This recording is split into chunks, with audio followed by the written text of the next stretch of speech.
Hello traders, this is McBillion. Today is February 10, 2016, and let's talk about the four positions we entered today. Let's start with GG.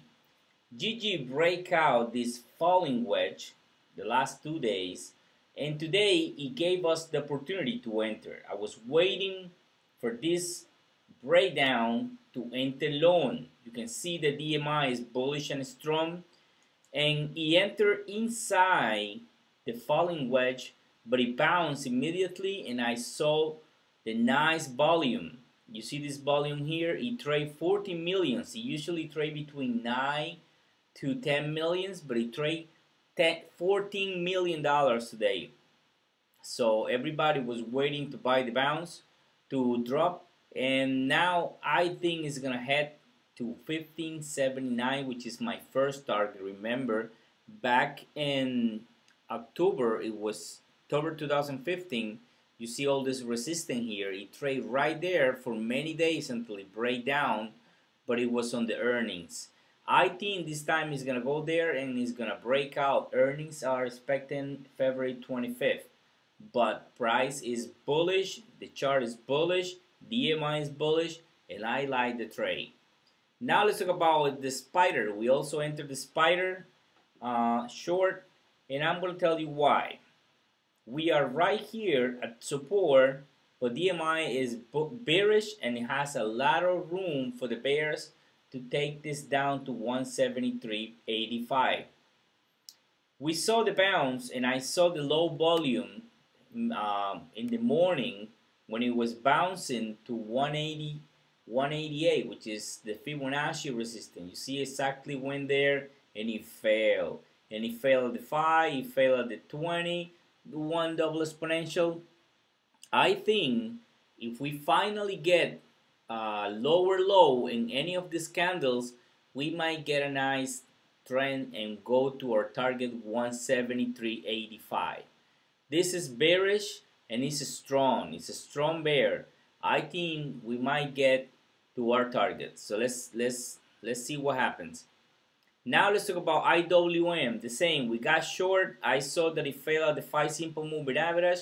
He tried to enter the support, the resistance, now support, and I think it's gonna go toward my target, which is 88. It's just holding there, but this DMI is extremely bearish and strong. We're talking about ADX 44. That's a very strong bear. I think the bears need to take this down to $88 before it bounce for real. So I'm waiting to see this. I think we might see this, if not this week, next week. So that's what I went with March. So it's very important when you enter the trade to follow my expiration day. Even if you get a different expiration, a different strike, you know, I always see how many days I have, because if I see that this is gonna trade aggressive trade, and I think that the trade is gonna go up or down in a couple days, I get 15 or 20 days. But if I see I wanted to buy more time because there's a lot of noise intraday, I wanted to buy more time because you know, it might trade sideways right here, so you need to buy a little time. So follow my you know, the expiration day. You can get whatever strike you want, but try to get buy a lot of days. Now let's talk about the last one. The last one we entered was the Qs. I usually don't trade the Qs. I like more to trade Apple, but I see this one better than Apple.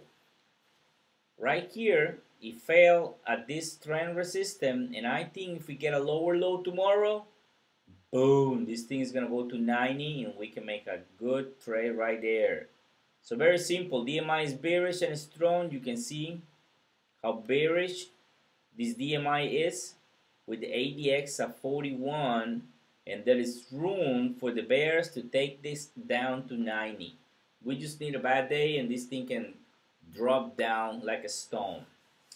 Okay guys, so please share ideas. If you see something, say something. If you like something, say it. Everybody's here to learn, and I like when people share things that we can learn, we can use to make money. This is everything for today. Trade on.